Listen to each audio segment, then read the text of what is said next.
Retornamos então com a reprodução dos insetos. A reprodução dos insetos. Então a questão dos insetos, nós estávamos vendo o quê?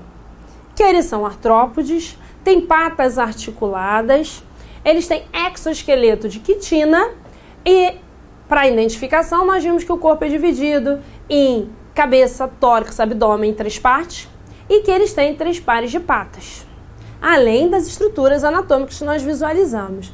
Agora, nós vamos ver a questão da reprodução. Existem mecanismos diferenciados para a reprodução. Alguns insetos, eles sofrem metamorfose. O que é a metamorfose? É a transformação desse inseto. Como assim? Tem alguns insetos que eles sofrem transformações, que é a metamorfose. Tem outros que não sofrem. E para sofrer transformações, tem que ocorrer o quê? Bastante reações metabólicas, bastante metabolismo. Então, nós vamos para o primeiro exemplo, são os ametábolos. Vamos lá? O que significa esse prefixo aqui? Isso aqui eu estou negando. Se eu estou negando que teve metabolismo. Se eu estou negando que teve metabolismo, eu estou negando que teve transformação. Então, os ametábolos são os insetos que, na sua reprodução, não sofrem transformações. A traça que está presente, eu botei aqui traça do livro, que é mais comum você encontrar entre livros, jornais, papéis guardados, mas efetivamente às vezes elas estão presentes em roupas, em outros locais, mas elas têm preferência para essa coisa dos papéis. E aí, visualizando, nós percebemos aqui que tem os ovos, tem o indivíduo no início do seu desenvolvimento e que, se você visualizar a quantidade de patas, a divisão do corpo, a cauda, né? Todas essas estruturas, esse indivíduo, ele foi só o quê? Crescendo, chegou à fase adulta, ficou igual a esse aqui. Ele sofreu alguma transformação? Eu tô vendo ali formação de asa, novas patas, formação de antena. Não, eu não tô vendo nada. Ele começa, como é o certo, né, na questão dos insetos, com os 3 pares de pata. Nesse caso, ele tem antenas e só vai crescendo. O indivíduo só vai crescendo. Então, o que é a reprodução do grupo de indivíduos ametábolos? O A nega, não sofre metabolismo, logo não sofre transformação. Então, ele não tem nenhuma transformação, ok? Então, a traça do livro sai do ovo e ela efetivamente só vai crescendo, não altera a sua estrutura em nada, não sofre nada no seu metabolismo. Hemimetábolo. O hemimetábolo é a metade da história, é a metade do caminho. Então, no caso do hemimetábolo, ele sofre pequenas alterações. Então, nós podemos visualizar aqui os ovos. Aí nós temos a ninfa ou imago, que seria a imagem do adulto. Esse termo imago ou imagem do adulto é porque a ninfa, ela é muito semelhante ao adulto. Ela não é efetivamente igual, mas ela é muito semelhante ao adulto, ok? E aí, nós temos aqui a ninfa. Ninfa 1, eu já vejo a ninfa 2, até a coloração aqui, está uma representação que está ocorrendo a alteração. Ninfa 3 e ninfa 4, eu já tenho nesse exemplo, que é o exemplo do barbeiro, o barbeiro que faz parte, né, do ciclo do mal de Chagas. Eu trouxe o barbeiro porque não é muito comum a representação dele, ok? A ninfa 4, que já tem umas manchinhas, porque o barbeiro tem, aqui nós estamos percebendo uma asa, efetivamente, mas olha as manchas aqui presentes, ó. As manchas aqui. Então, eu tenho essa formação de manchas iniciando na ninfa 4 e dando continuidade à ninfa 5. Mas eu não estou vendo as asas, essa asa aqui transparente, tá vendo? Eu não estou vendo essa asa. E as patas também aqui são muito claras. Então, mas ele mudou totalmente? Não, ele não mudou totalmente. Não foi o caso dele entrar num casulo, alterar totalmente. Não. M, metábolo, ele sofre um pouco de transformação. Ele é o meio do caminho. Ele não é nem o ametábolo, que não sofre nada de transformação, e nem é o próximo, que nós vamos ver, não vou citar agora, nem a próxima lâmina, que vai sofrer a transformação total. Então eu tenho, a partir dos ovos, a ninfa. Quais são as etapas então? Ovos, tudo esse roteiro aqui, ninfa ou imago, e por último o adulto. Então eu tenho ovos, se eu for descrever, porque às vezes eles botam lá, ok? Ninfa e o adulto. E o que é a ninfa?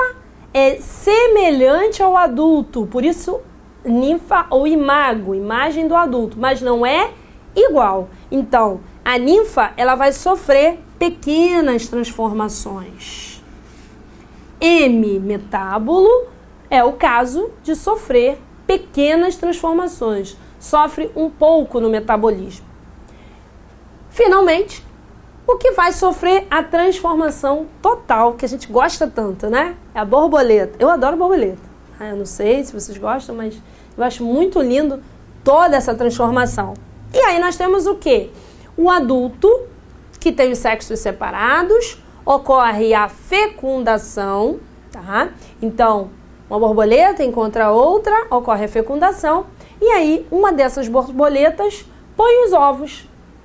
Desses ovos sai a larva. Eu falei assim, ué, mas não é a lagarta? A lagarta é uma larva, tá? Por quê? Porque ela não é o adulto. Então, ó, é estranho, mas é isso mesmo, ó, larva. Eu já vi também colocarem assim e a pessoa ficar com dúvida, é larva? Mas eu conheço isso aqui como lagarta. Sim, a lagarta é a larva da borboleta. É o estágio larval, também pode estar definido dessa forma. É o estágio larval da borboleta ou da mariposa, tá? Porque ambos os grupos, porque não tem só um tipo de borboleta, nem só um tipo de mariposa, ambos os grupos, eles passam pela transformação total, eles são holometábolos. Então, quais são as etapas? Os ovos. Eu vou botar o ovo, porque nós estamos citando o indivíduo, um só. E aí nós temos o ovo, nós temos, a partir desse ovo, a larva, que é a lagarta, conhecemos muito como lagarta. Um dado momento, essa lagarta, ela cria uma casca em volta dela, ó. Uma casca em volta dela. Essa casca é muito conhecida como casulo. Casulo. Foi? Então fica ovo, lagarta, casulo. Mas pode também ser definida como crisálida. Crisálida. Então também pode ser assim, ó, ovo, larva, crisálida, e aí ninguém vai se espantar, ok? Então, o casulo, dentro do casulo, o indivíduo, antes de entrar do casulo, era dessa forma. O indivíduo, após o casulo, ou seja, ao abandonar esse casulo, ele fica dessa forma. Então, a transformação é total, a metamorfose é total. Por isso que ele é definido como holometábolo. Transformação total. Então, aqui eu tenho o indivíduo que? Adulto. Então, como é que nós podemos citar? Eu tenho um adulto. Esse adulto sofreu, né?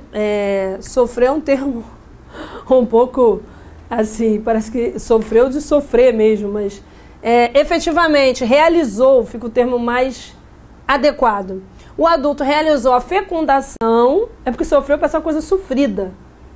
Ninguém tem noção se é sofrido. Não tem como eles passarem pra gente se é sofrido ou não. Então, o adulto realizou a fecundação, ficou melhor assim, ok? Ocorreu a postura dos ovos, do ovo sai a lagarta, que é o estágio larval.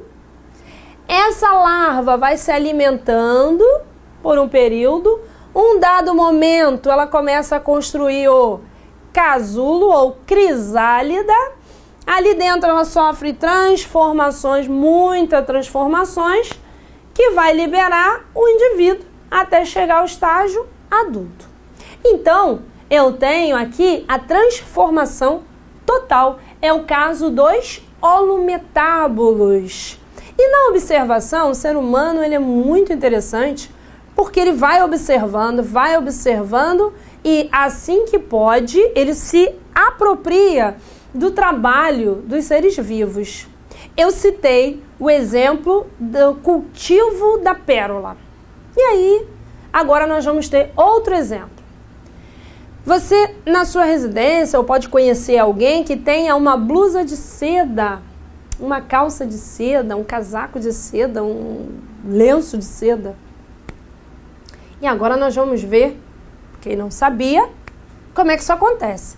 O bicho da seda, eles pegam os ovos do bicho da seda, colocam lá, né, efetivamente, no local que eles possam monitorar, com telas, com tudo, e quando o bicho da seda faz o seu casulo, ele vai abandonar o casulo, essa parte aqui, ó. Então, ó, a blusa de seda, o lenço, qualquer coisa que foi manufaturada e se transforma, né? A seda são casulos. O inseto que é responsável é Bombyx mori, é o nome do inseto. E eles conseguiram, aí eles fazem o quê? Pega esse casulo, ele tá gosmento, né? Tem todas aquelas coisas que o inseto liberou ali, que é esse período que ele ficou preso ao casulo. Aí eles pegam esse casulo, fazem um tratamento nesse casulo, que ele desfia esse casulo e, efetivamente, é o que nós utilizamos, que é a seda. Então, agora você já pode comentar que a seda vem de um inseto que é holometábulo, que sofre a transformação total, que na fase de casulo, assim que esse inseto abandona o casulo, esses casulos, agora imagina quantos casulos, quantos insetos eles vão acompanhando. Imagina fazer uma blusa disso aqui, ou fazer um casaco de seda.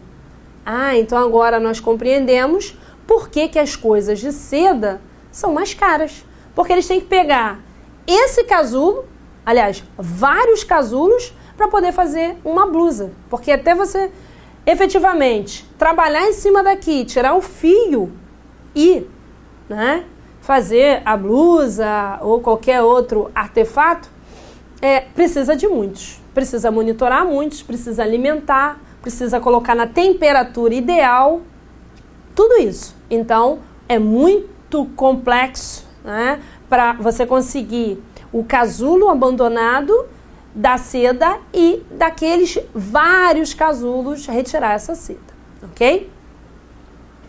Então, fechamos esse bloco.